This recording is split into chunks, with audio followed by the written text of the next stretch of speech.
There is a glass on the counter. One glass. And the room is so quiet, I can hear the candle thinking about going out. I brought a pipette to the surface of the whiskey and held it there. One drop. It landed, and the amber flinched, concentric circles radiating outward like a secret being told to an empty room. Then the scent rose. Smoke and forest floor and something sweet that had no business being in a glass at this hour.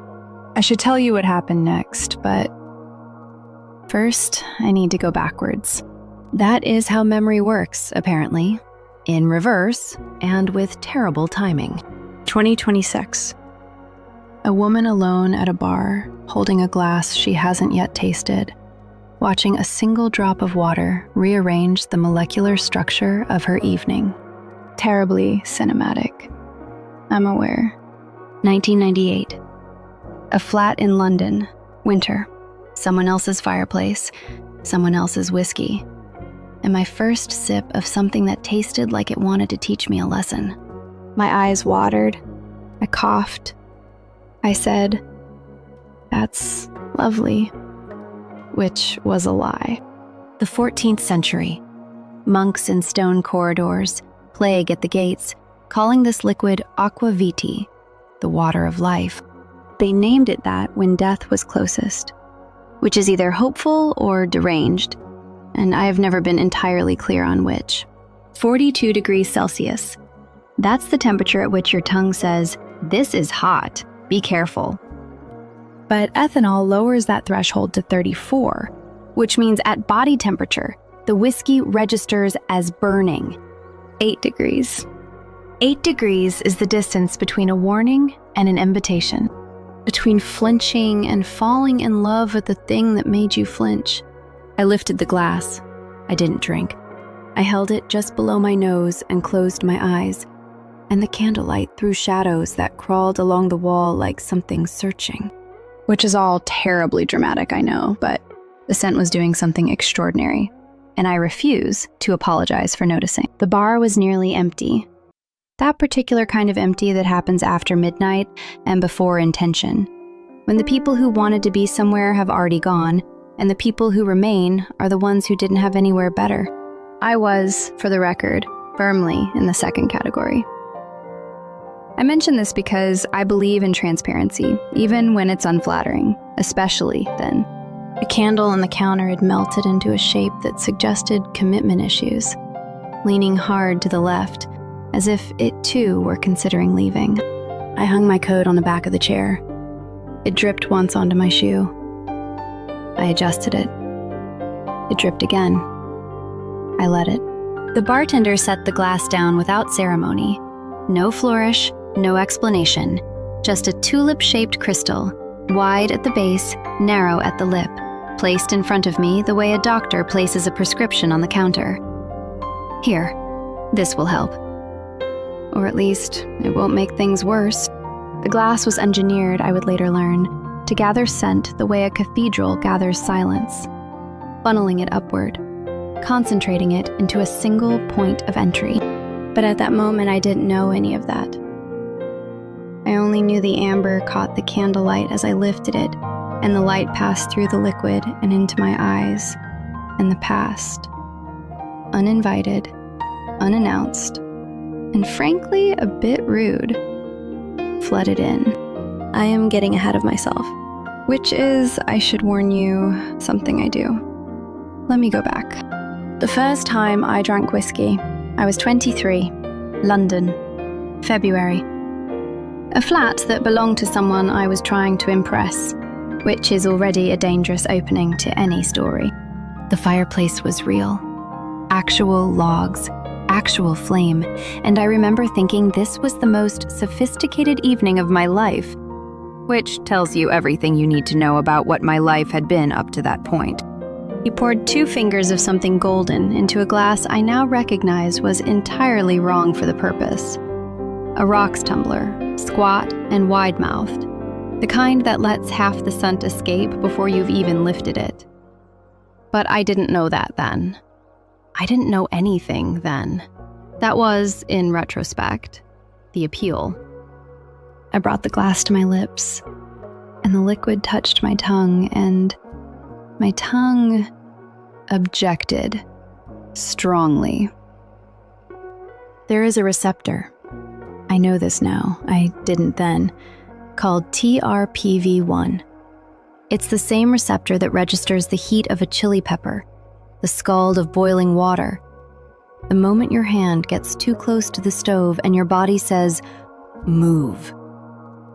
Its normal threshold is 42 degrees Celsius, but ethanol, the clever, manipulative little molecule that it is, rewires the threshold, drops it to 34, which means at body temperature, at the perfectly ordinary temperature of your own mouth, the whiskey registers as burning. Your tongue genuinely believes it is on fire. I find this extraordinary.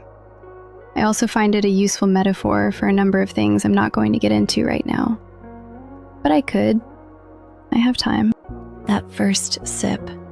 God. My eyes filled.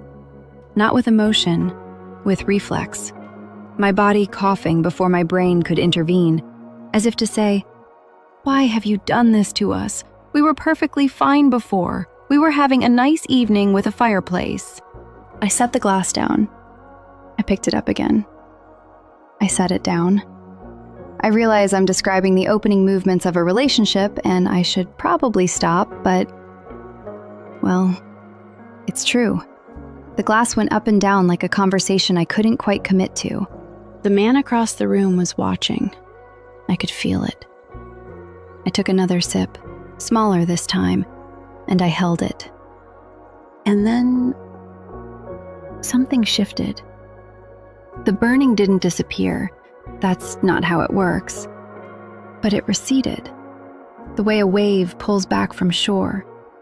And in the space it left behind, I tasted vanilla, honey, something warm and round and entirely unexpected, like finding a handwritten note in a library book. The TRPV1 receptor, you see, adapts. The nerves that screamed fire on the first sip grow quieter by the second. The threshold climbs back up. The pain fades. And in its absence, your tongue, no longer distracted by the alarm bells, begins to notice what was always there. The sweetness, the oak, the faint, low hum of caramel that had been waiting patiently behind the heat. I'm now drawing a neurological diagram of falling in love using a whiskey glass as my primary exhibit, which feels like the opening paragraph of a Victorian novel nobody asked me to write. Bit much, I know. But it was the mechanism that undid me, not the taste itself, the structure. The fact that the reward comes after the pain, that the sweetness only reveals itself once you've survived the burning, that you have to be hurt, briefly, before you're allowed to feel the good part, and that if you flinch, if you put the glass down and walk away after the first sip, you'll never know what was underneath. I didn't walk away. I took a third sip. The vanilla was fuller now, richer, and behind it, something I'd later learned to call toffee, or butterscotch, or whatever inadequate word we assign to a sensation that is actually the thermal decomposition of lignin within American white oak, creating vanillin as a byproduct of charring, which is, I will admit, less romantic when phrased that way, but no less miraculous. The heat that breaks the wood apart is the same heat that creates the sweetness. You have to burn something down before it gives you anything worth tasting. There is a metaphor there I should probably leave alone. I won't. But I should. In the flat in London, the fire was dying. The man said something about the distillery, where it was, how long the whiskey had slept in the dark. I wasn't listening. I was holding the glass up to the firelight, watching the amber glow as if it contained a small, private sun.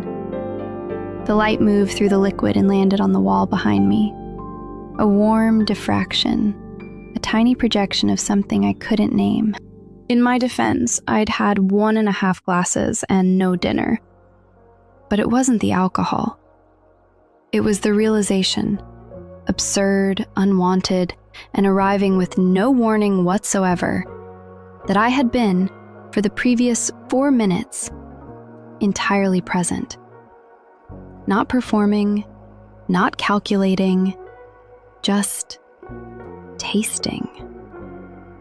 And the thing I was tasting had been waiting in the dark for 12 years for this exact moment, which is either beautiful or an unreasonable amount of pressure to put on a beverage. I looked down at the glass. The crystal was thin enough that I could feel the temperature of the liquid through the rim. Warm, just above room temperature from the heat of my hands. The base was wide. The mouth was narrow. It was designed, I would later understand, to hold scent the way a cupped palm holds water, just long enough for you to notice before it slips through. I ran my fingertip along the rim. It hummed, very faintly, like a thought not quite spoken. I am now personifying glassware. We've reached that point in the evening. The second glass. Because there was a second glass. There is always a second glass when the first one does what this one did. Arrived quieter. No ceremony. Just a pour, a pause, and the faint sound of liquid settling into crystal. I held it to the light again. The amber was different now. Or I was different. Or the light was. Probably all three. The candlelight passed through the whiskey, and for a moment, I saw my own reflection in the surface. Just a flicker, a ghost of a face in liquid gold. And I thought, well, isn't that a bit on the nose? A woman gazing into a glass and seeing herself. If this were a film, someone would be scoring the scene with a cello. In reality, the bartender was wiping down a glass, and the television above the bar was showing football highlights with the sound off.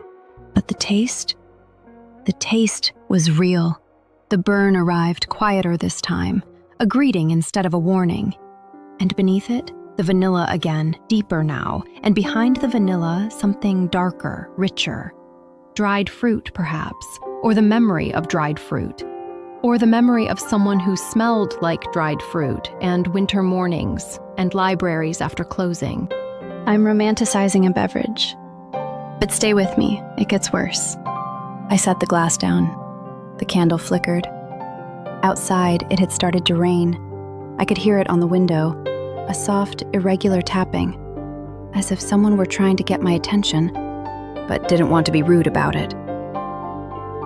I watched a single raindrop trace its way down the glass, then another, then another. I didn't wipe them. They'd earned their way down. And here's what I didn't know then.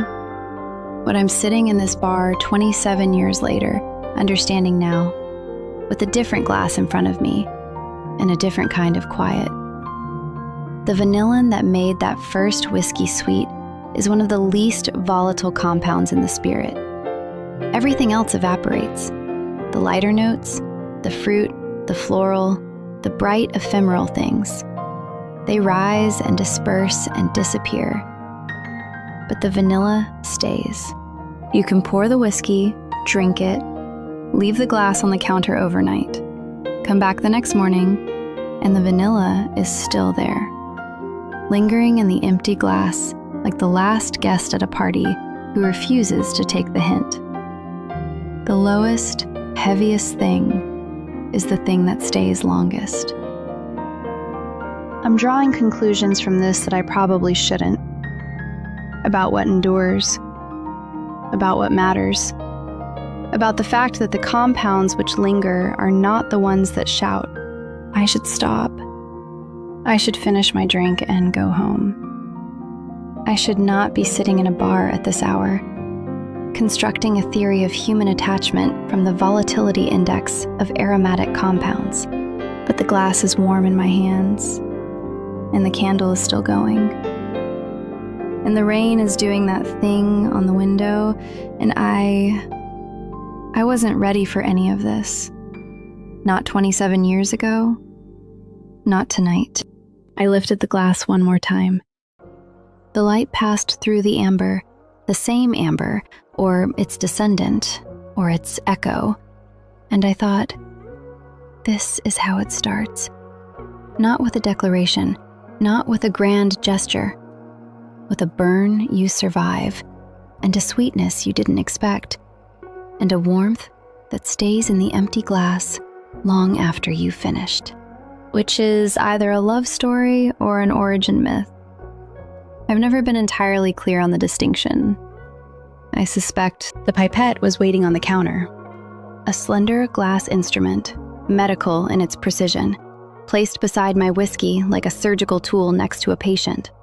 I picked it up, held it over the glass, and then I did nothing for what was probably 4 seconds, but felt like a small ceremony. The kind you perform alone, in silence, and would be mildly embarrassed about if anyone were watching. Nobody was watching. This is one of the advantages of being in a bar after midnight. You can conduct tiny rituals with laboratory equipment, and no one files a report. I squeezed. 1 drop.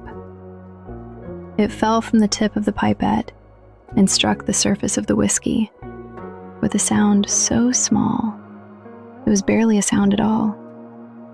More a suggestion, a whisper of contact. The acoustic equivalent of a held breath being released, and the surface moved. A single concentric circle expanding outward from the point of impact, then another inside it, then another, rippling toward the glass walls like a secret spreading across a room. I leaned closer. I am aware that I was, at this point, essentially performing a scientific experiment in a dimly lit bar while dressed for an entirely different kind of evening. I have made my peace with this. The scent changed, not gradually, suddenly, as if someone had opened a window in a stuffy room. What had been warm and closed and amber sweet was now open, expansive, a forest after rain. Smoke that hadn't been there a moment ago, or had been there all along but locked away, waiting for permission. I brought my nose closer to the rim. Peat. Not the medicinal iodine-sharp peat I'd encountered in certain Isla whiskeys, but something softer, earthier.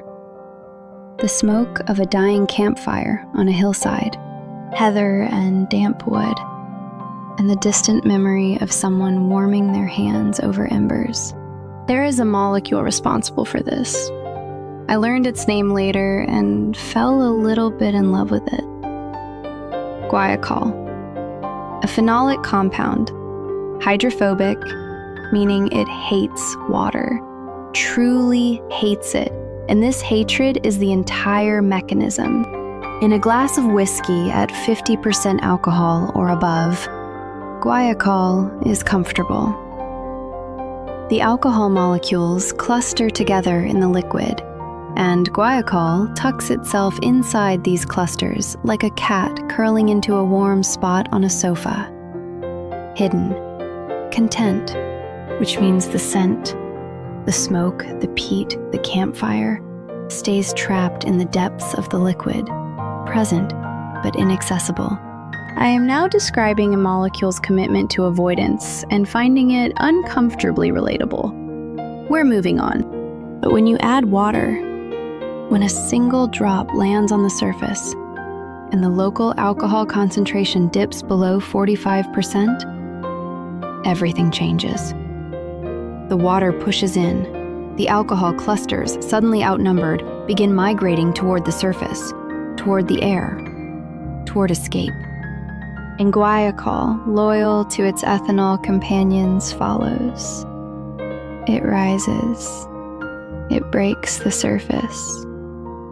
And the scent explodes.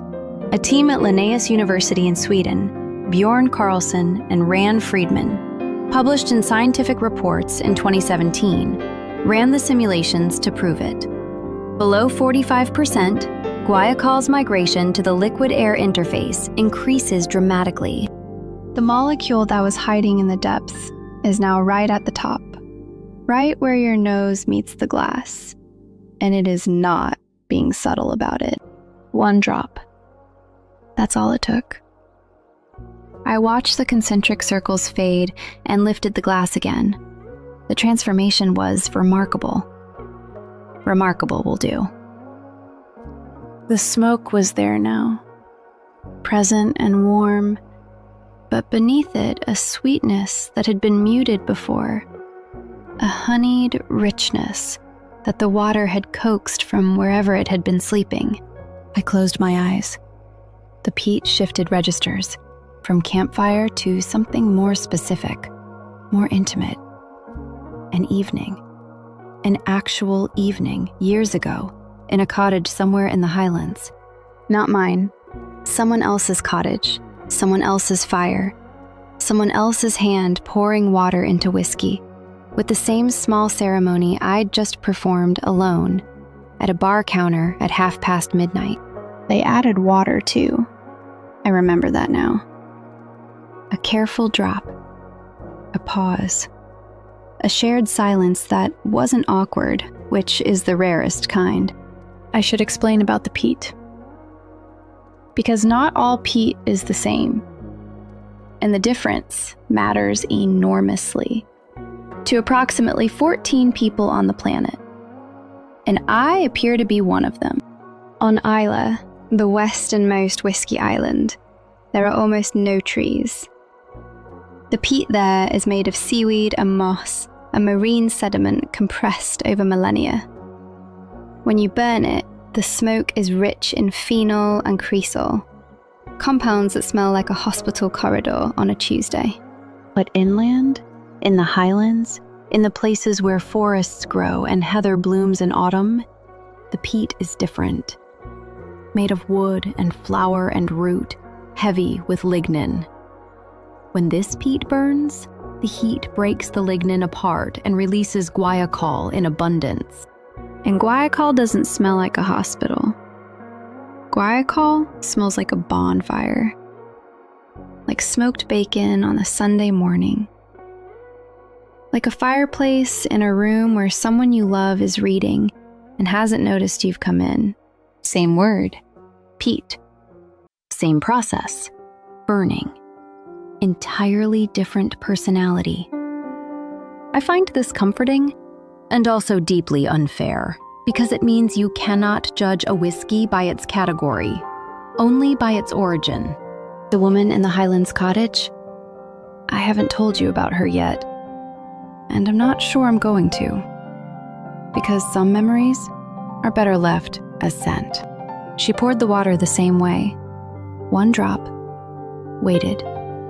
2 drops, watched the surface settle. She said something I've carried for years. You can open a whiskey with a drop of water, and you can open a person with a single question. And the principle is the same. What was hidden comes to the surface. I remember the fire. I remember the sound of rain on a slate roof. I remember the way the peat smoke from the glass mingled with the wood smoke from the hearth, and I couldn't tell where the whiskey ended and the room began. I opened my eyes. The bar, the candle, the rain still tapping at the window, the pipette lying on its side on the counter, empty now, its purpose served. I traced a finger along the outside of the glass, following a droplet of condensation as it made its slow way down. The whiskey inside had changed color, or I imagined it had.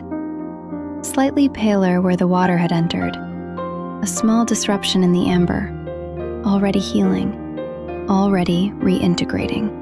I just derived an entire theory of human connection from the hydrophobic properties of a phenolic compound.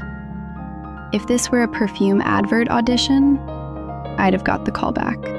I'm also aware that the science is real, the memory is real, and the scent rising from this glass right now, campfire and honey and wet earth after rain, is so precisely, devastatingly, the scent of that night in the Highlands that I had to set the glass down for a moment and press my fingertips into the bar counter and breathe. Water opens whiskey the way a question opens a person. What's hiding rises to the surface. You just have to be ready for what comes up. I wasn't ready. I'm not sure I am now. But the glass is here, and the scent is here, and the memory, well, the memory was always here. It just needed a drop of water to find its way to the surface, which is, I suppose, the entire... I lifted the glass to my face, not to drink, just to breathe. Nose at the rim, eyes closed, the posture of someone who is either conducting a very serious sensory evaluation or has fallen asleep sitting up. I assure you, it was the former. Mostly. The vanilla arrived first. Not a flavor, a scent, rising from the surface of the whiskey with the unhurried confidence of something that has been waiting a very long time and knows, absolutely knows, it will be recognized. And in the space between breathing in and understanding what I'd breathed, something happened that I was not prepared for and could not have prevented, even if I'd tried. The kitchen. A kitchen. Not this bar, not this decade, not this country. A kitchen in winter, early morning, 6 o'clock, maybe earlier. The windows fogged with condensation, and the worktop dusted with flour, and the oven doing something with butter and sugar that filled the room with exactly, precisely, to the molecular letter, this scent. Vanilla. Baking vanilla. The vanilla of someone else's morning. Someone else's hands covered in flour. Someone else's quiet humming, while the sky outside the window was still dark, and the snow was falling in that slow, committed way it falls when it intends to stay. I opened my eyes. The bar. The candle. My hands on the glass. My hands, not hers. Present tense, not past. I closed them again. There is a reason this happens. I know the reason. Every other sense you possess, sight, sound, touch, taste, follows the same bureaucratic pathway into your brain. The signal enters, it reports to the thalamus, which is essentially a receptionist. The thalamus logs the information, files it, forwards it to the relevant department. Orderly, controlled. But smell? Smell bypasses the entire system. The olfactory bulb connects directly to the amygdala and the hippocampus. No receptionist, no filing, no chain of command. The amygdala, which processes emotion. The hippocampus, which stores memory. Scent walks straight past security and into the room where you keep everything you thought you'd locked away. Every other sense goes through customs. Smell has no passport and doesn't need one. It means a glass of whiskey can, without warning or consent, transport me to a kitchen I haven't stood in for over a decade, and I have no defense against it. None. The scent arrives and the memory detonates, and you are there, fully there. They call this the Proust effect, named for a man who wrote 7 volumes because he smelled a biscuit, which is either the most beautiful origin story in literature, or a cautionary tale about what happens when you let smell bypass your thalamus. I am sitting in a bar at nearly 1 in the morning, eyes closed, holding a glass of whiskey to my nose, and I am in a kitchen. I'm in a kitchen, and there is flour on the counter, and the window is fogged, and outside the snow is the vanilla. Let me tell you about the vanilla, because the science is what keeps me from falling entirely into the memory, and I need something to hold on to that isn't a ghost. The scent of vanilla in whiskey comes from vanillin, a compound born when heat breaks apart the lignin structure of oak. Specifically, when the inside of an oak cask is charred or toasted during coopering, the thermal decomposition of lignin produces vanillin as a byproduct. American white oak is particularly rich in this, far more than European oak, which is why bourbon cask whiskey hits you with that immediate, unambiguous sweetness. The charring cracks the wood open. The wood gives up its vanillin. The whiskey absorbs it over years, 5, 10, 12, 18, in the dark of a warehouse, in silence, in patience.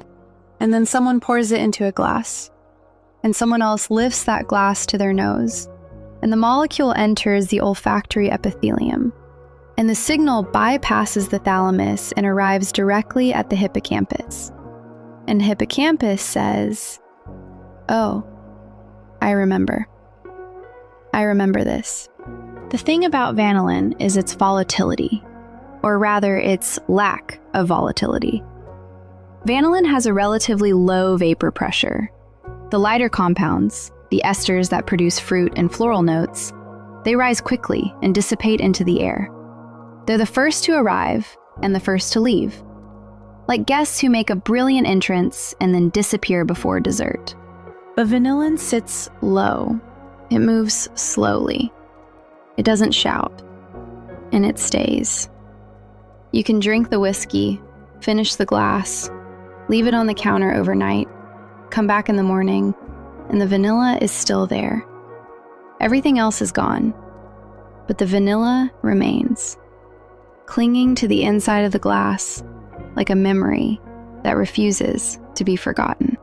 I find this unbearable and also exactly right.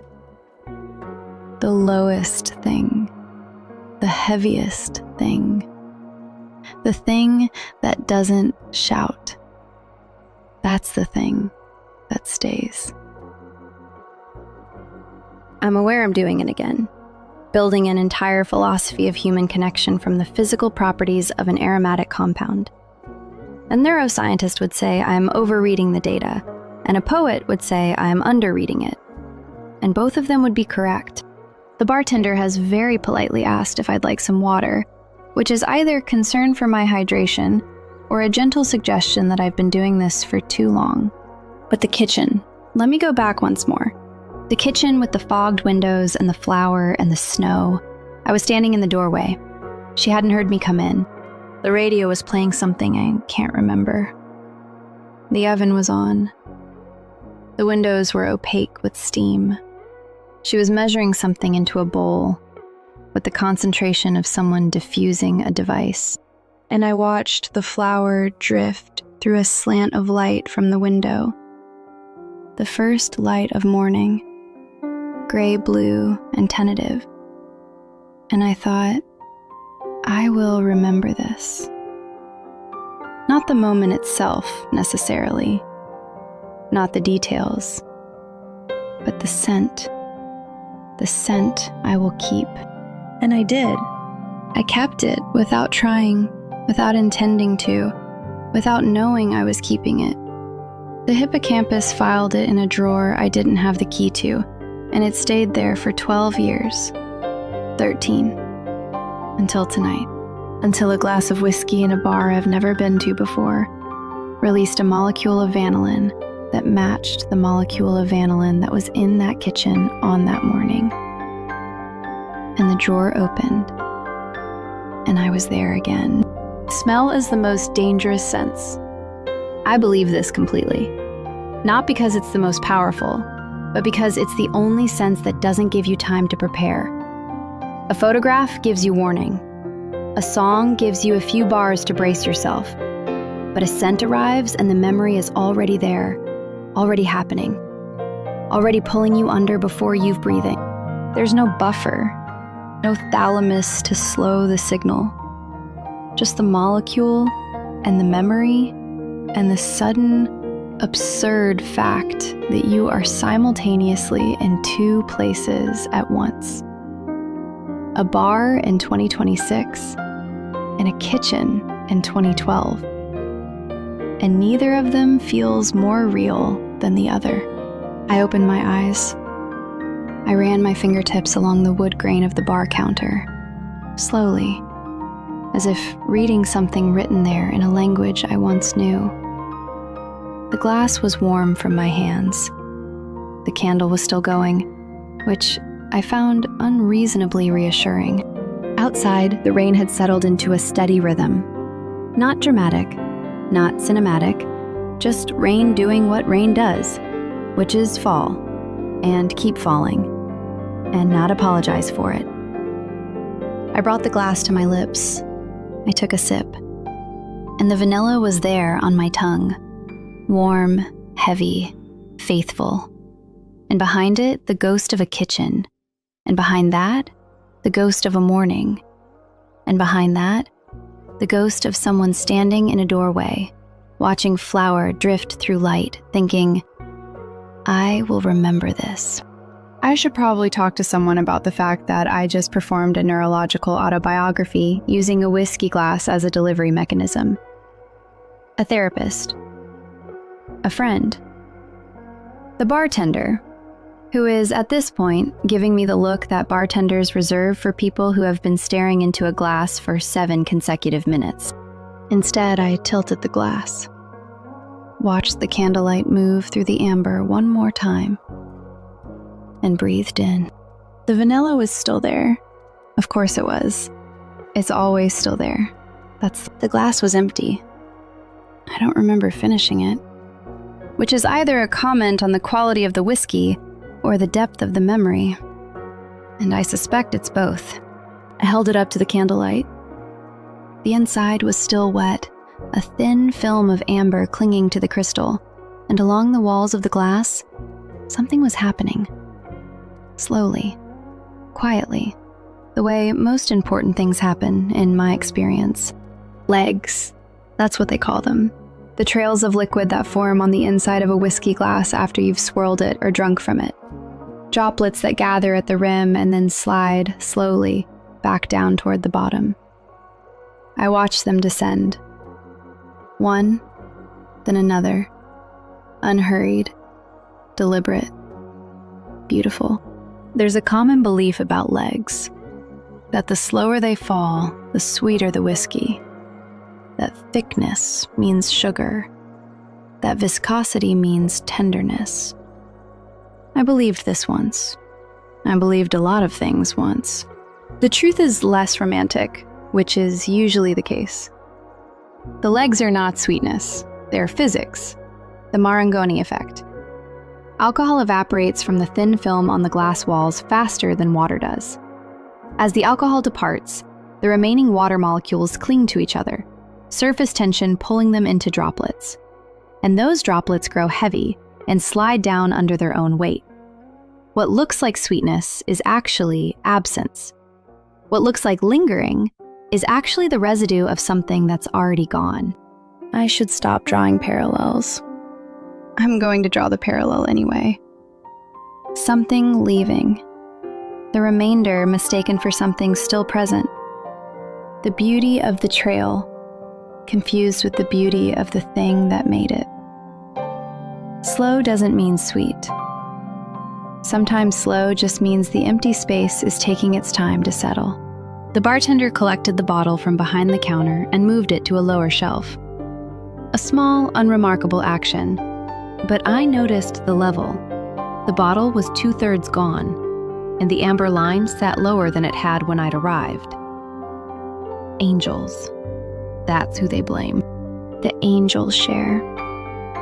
During maturation, a cask loses 2 to 5% of its contents every year to evaporation. The liquid seeps through the wood, meets the air, and vanishes. After 12 years in a Scottish warehouse, a cask might hold barely 60% of what it started with. The rest has gone up, into the sky, into the atmosphere, into nothing. I thought I'd find this poetic, and I do, in the way I find most irreversible things poetic, which is to say, at a distance, and with a glass in my hand. But sitting here, watching the legs of an empty glass trace their slow descent, The angel's share felt less like poetry and more like arithmetic. You put something precious into a dark place. You wait. And when you come back, some of it is gone. Not stolen, not destroyed, just evaporated. Quietly, without drama, without a door slamming or a letter arriving, or any of the theatrical machinery I'd been trained to expect from loss. Just a gradual diminishment. A percentage per year. A little less each time you check. I thought I'd be more dramatic about it. Loss, I mean. The real thing, not the rehearsal. When it came, when the kitchen stopped being a kitchen I could visit and became a kitchen I could only remember, I expected something operatic. A scene. An event. What I got was a Tuesday. An ordinary, unremarkable Tuesday in which I realized I hadn't been to that kitchen in 3 months, and then 5, and then a year. And by the time I noticed the absence, it had already become permanent. The way a puddle evaporates. You never see the moment it's gone. You just look down one afternoon, and the ground is dry, and you think, oh, right. That's finished then. The loss was quiet and oddly administrative. Someone had to cancel the reservations. Someone had to divide the bookshelves. Someone had to decide who kept the cast iron skillet, which sounds trivial until you understand that the skillet was the last object in the flat that smelled like both of us. Her olive oil and my rosemary. And giving it up meant giving up the last place our scents coexisted. I kept it. I don't use it. It sits in a cupboard, and I occasionally open the cupboard and close it again, which is either devotion or the early stages of a condition I should probably have assessed. I put my hand in my coat pocket, felt the lining, the smooth, worn fabric, and then nothing. I pulled the hand out empty. There used to be a letter in that pocket. Not a letter, really, a note. 3 lines on a folded piece of paper, and it lived there for longer than I'm willing to specify. It's gone now. Lost in a wash, probably. The words are gone. What they said is not gone. That's the problem with the angel's share. The container empties. The contents persist, in a different form, in a different place. In the air itself, if you want to be scientific about it. The candle guttered. A small death, a brief dimming, and then it recovered. I watched the flame steady itself and thought about language, about the word they chose. Aqua vitae, the water of life. The monks who named it, Gaelic-speaking, 14th century, working in stone buildings while the plague moved through Europe like a rumor that turned out to be true. They called this liquid the water of life, Ishkabaha, which became, over centuries of mispronunciation and erosion, whiskey. And the broader category, spirits, carries the same weight. Spirit, as in the soul, as in the animating force, as in the thing that enters the body and gives it life. They named it that when death was closest, when 1 in 3 Europeans had slipped into permanent silence, and the survivors were looking for anything that could keep the remaining 2 alive.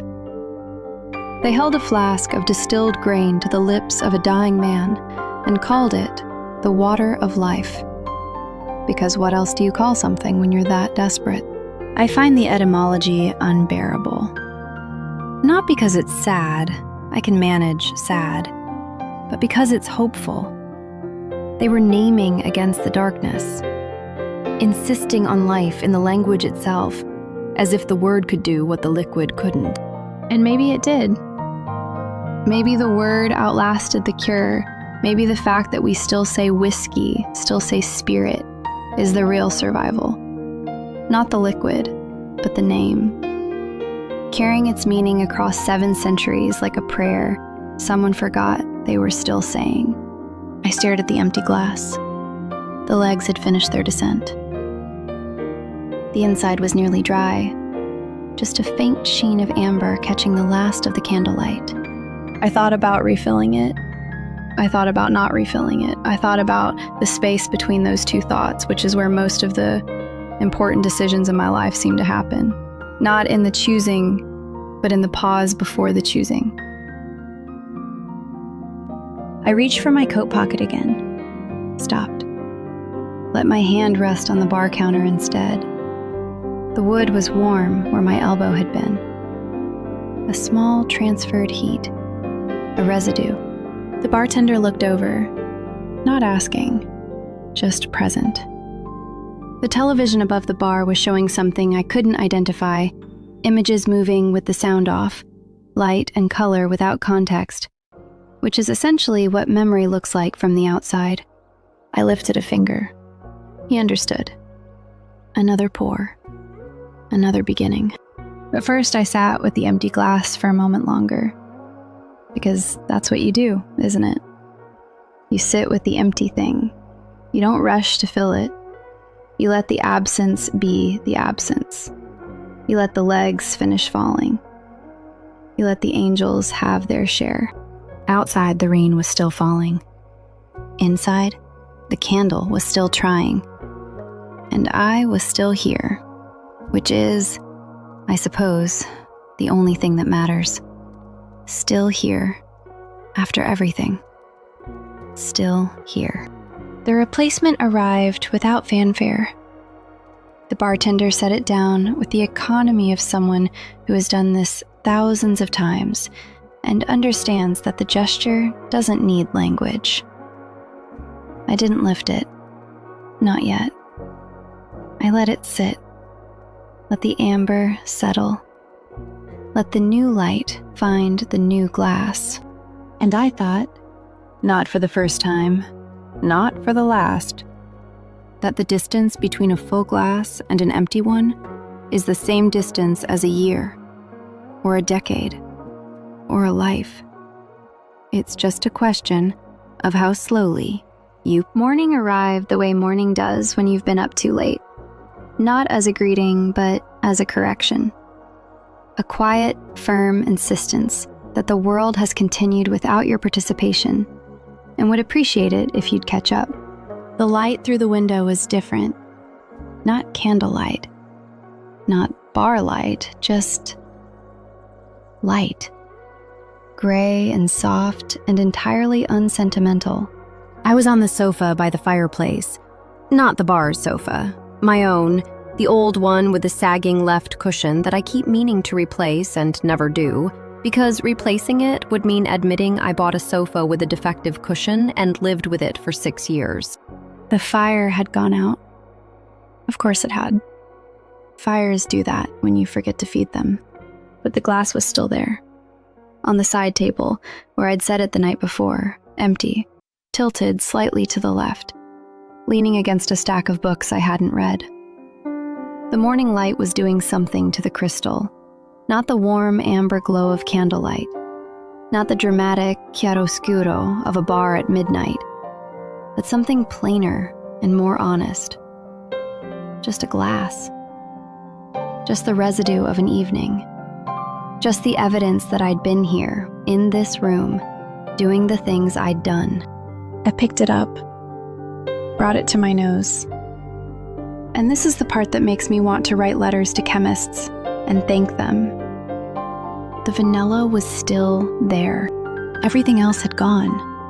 The fruit notes, the bright esters, the apple and pear volatility that had danced at the top of the glass the night before, evaporated.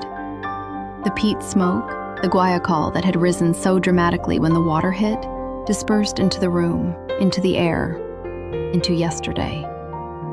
The floral notes, the high, ephemeral things that make you think of spring in a glass, gone. Risen and vanished, the way all light things do. But the vanilla was still there, sitting at the bottom of the empty glass like a promise someone had kept without being asked. Fainter than the night before, quieter, but unmistakable, warm and sweet and low, clinging to the inside of the crystal with the patience of something that has nowhere else to be. Vanillin, low volatility, low vapor pressure, the heaviest of the aromatic compounds, the slowest to rise, the last to leave. I knew this, but knowing it as chemistry and experiencing it as a fact in your own hands, in your own morning, in an empty glass you forgot to wash, those are different things. I thought I'd lost it all. I thought the evening had evaporated, the scent, the memory, the kitchen, the flour, the snow, the whole impossible construction of feeling I'd built from a pour of whiskey and a drop of water. I thought it was gone. And then I lifted an empty glass to my nose, and the lowest, quietest thing was still there. I find this instructive, that what remains is not the loudest element, not the first to arrive, not the most dramatic. What remains is the thing that sat low and moved slowly and never insisted on your attention. I'm now deriving life philosophy from the volatility index of an aromatic compound at 9 o'clock in the morning in my pajamas.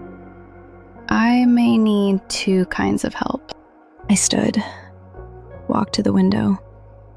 The rain had stopped sometime in the night, and the glass was fogged with condensation. Without thinking, I raised a finger and wrote something on the glass. A word. Just one. I looked at it for 3 seconds.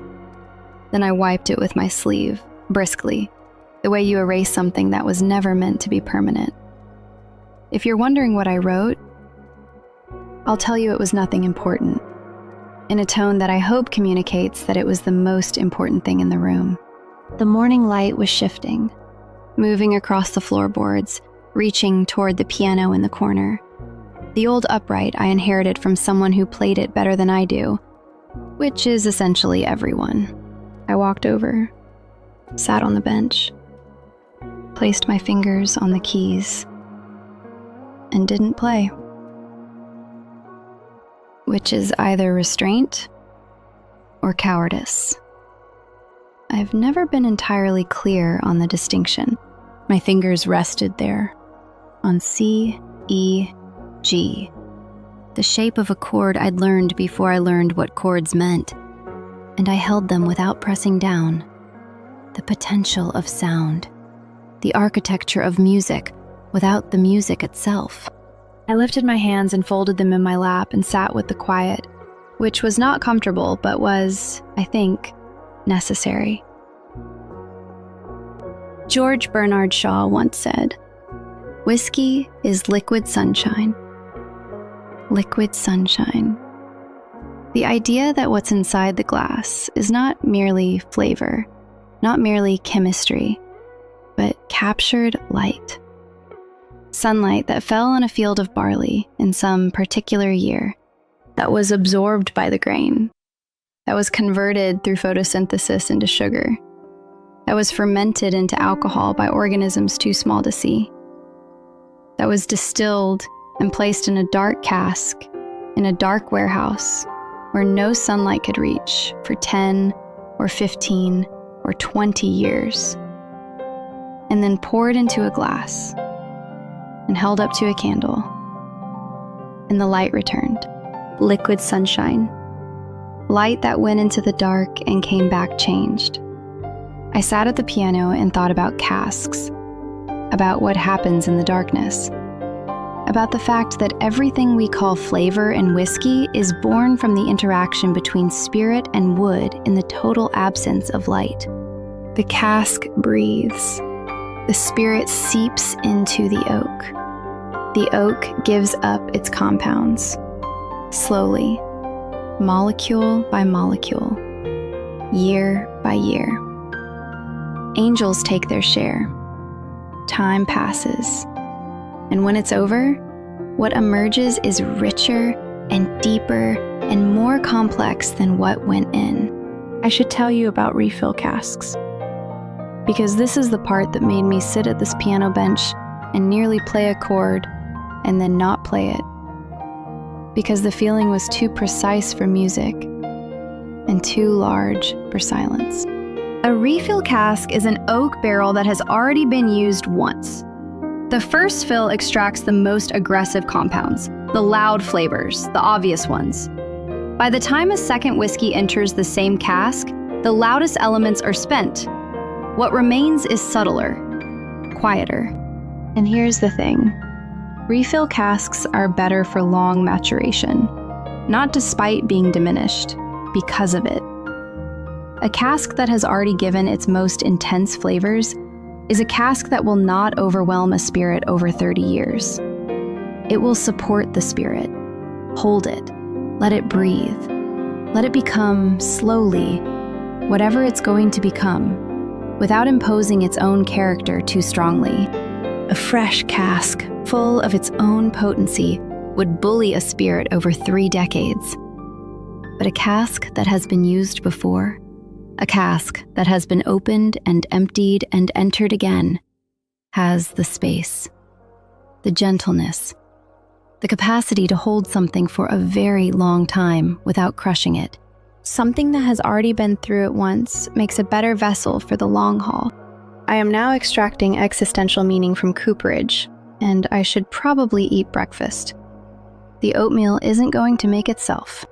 I stood from the piano, walked back to the side table, picked up the empty glass one more time, held it to the morning light, not candlelight now, not the warm, theatrical amber of the night before, but daylight. Honest, gray, unperforming daylight. The kind that shows things as they are. And the glass was just a glass. Crystal. Empty. A faint trace of vanilla if you put your nose right at the rim. The morning after. The residue. The evidence. But also the proof that something came through the night. That something was placed in the dark and emerged changed. That the lowest, quietest compound, the one that doesn't shout, the one that stays when everything else has risen and gone, is still here. I set the glass down. Gently, the way you set down something that held more than it appeared to. Then I went to make the oatmeal. Because the morning was happening, and I was in it, and whatever the evening had given me, the burn, the sweetness, the scent of a kitchen in winter, the slow descent of legs on an empty glass, the angel's share, the vanilla at the bottom of everything. It was mine now.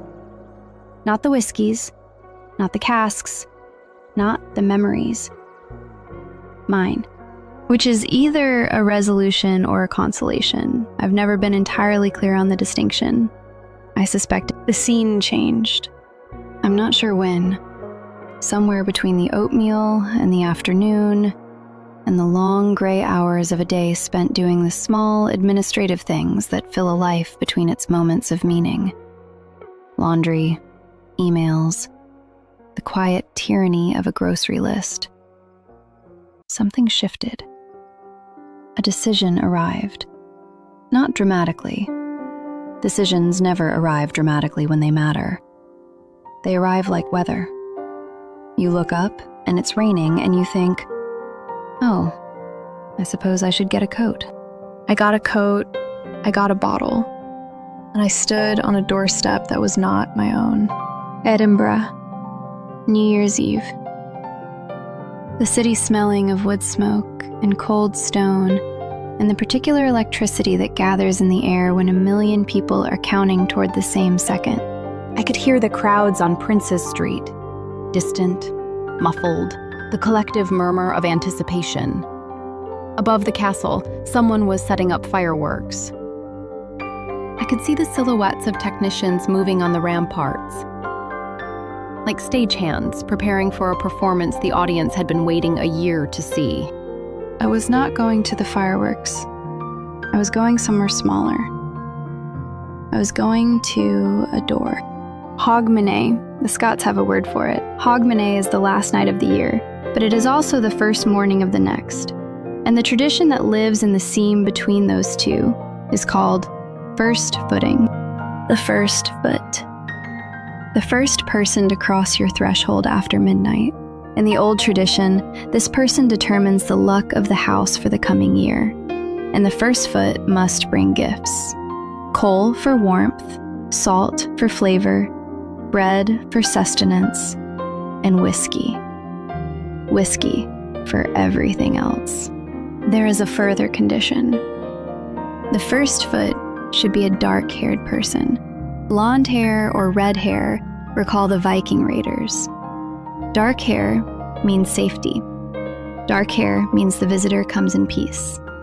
I am, for the record, dark-haired. I knocked. The sound was small against the stone. The street was dark, except for the windows of the flats above, each one a small rectangle of amber light. And I noticed that, the amber, because I'd been noticing amber all night, all week, all year. I held the bottle against my coat. It was cold. The glass, the liquid inside, the air, my hands. Everything was cold except the thing I was about to do. The door opened.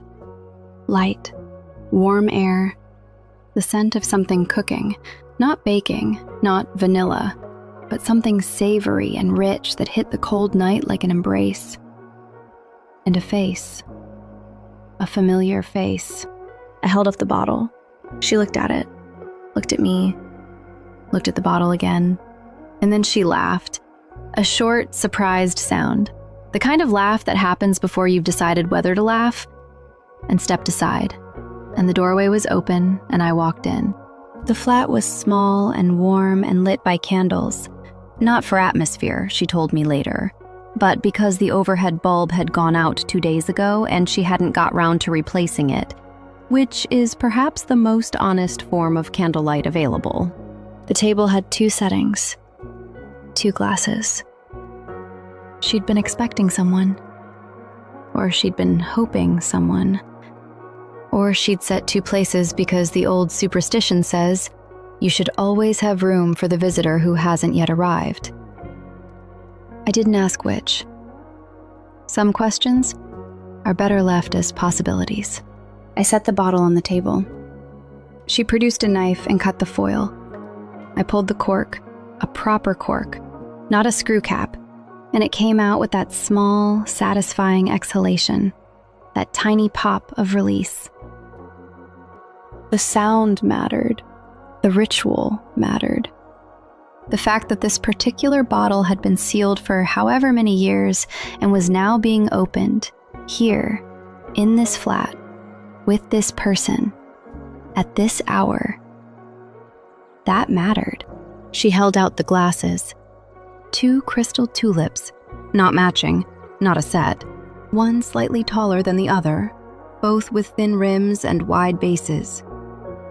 The kind of glasses that gather scent the way a cupped hand gathers water. I poured.